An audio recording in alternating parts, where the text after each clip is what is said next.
दुखी लड़का। एक बार की बात है, एक लड़का एक बुजुर्ग बाबा के पास जाता है। वह लड़का अपनी जिंदगी में बहुत परेशान था। घर की सारी जिम्मेदारियां उसी पर थी और इसी वजह से वह अपने आप को भी ज्यादा टाइम नहीं दे पाता था और बस दिन रात काम किया करता था। वो उसके दोस्तों और उसके फैमिली वालों को भी टाइम नहीं दे पाता था। उसके जो दोस्त थे वह घूमने जाया करते थे, लेकिन यह नहीं जा पाता था और इसी वजह से उसकी खुशी छीन सी गई थी।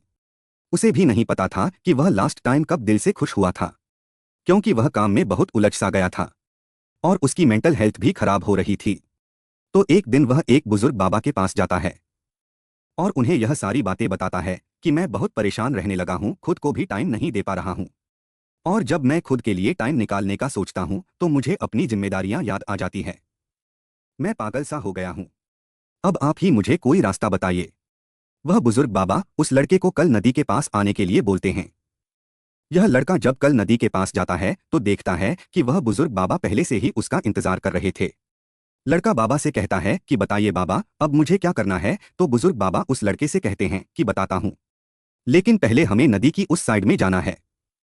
मतलब नदी की उस किनारे पर जाने के बाद मैं तुम्हें बताऊंगा कि तुम्हें क्या करना चाहिए।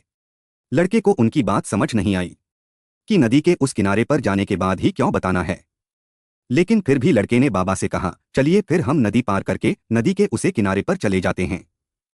तभी बाबा ने उससे कहा ऐसे नहीं, हम उसे किनारे पर तब जाएंगे जब इस नदी का पूरा पानी सूख जाएगा।